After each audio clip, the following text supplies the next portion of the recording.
My name is Jeff, and I teach saxophone and clarinet at REW Music.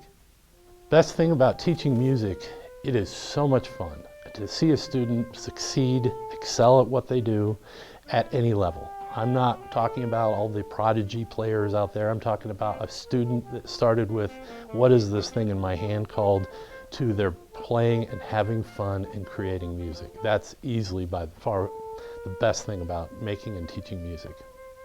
I make lessons fun because, well, first of all, I'm kind of a crazy guy. I like to have a lot of fun. Music is supposed to be fun. If you're not having fun, why are you here? Let's have a good time learning different styles of music. That's one of the things I use. We'll play anything from hard rock and roll to blues to jazz. If you like country music, I'll go for that too. Just to have a good time playing, because it's easy to pull out a technique book and go, okay, play that one. Okay, that was okay. Next one, no, you played that wrong. Well, we do some of that because that's important, but I always make sure in every lesson we at least take a few minutes to play something that's just fun.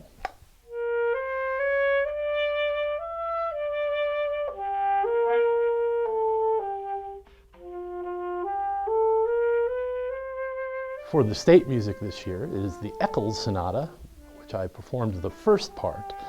That particular piece, a part of the piece, is just absolutely passionate, beautiful, and it's something you really have to put your heart into. You can't just play the little black notes on there. You got to really play with your heart and soul. So the first tip I have for you is make sure your saxophone works.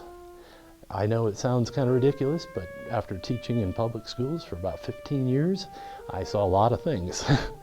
So you want to make sure that your pads aren't leaking, they're not sticking, they're there. Make sure you have a reed that works. We won't get too far into that, but make sure your reed doesn't have any different colors on it and from using it for way too long. As far as the music itself, I'm just going to share a couple quick tips. Looking in measure 2, to go along with what I just said, there's a B below the staff, and you're supposed to play it piano. That is like personal torture for a saxophonist. So make sure that you have an instrument that works, because that is really going to make the huge difference between either making the band or not. And then also in the second line of the first movement, there is a crescendo. It's very, very easy to try to crescendo 2 measures before that, but wait until, I believe it was measure 5, wait until measure 5 to actually crescendo and make it a difference between how you sounded at the beginning and how you sound throughout after the crescendo.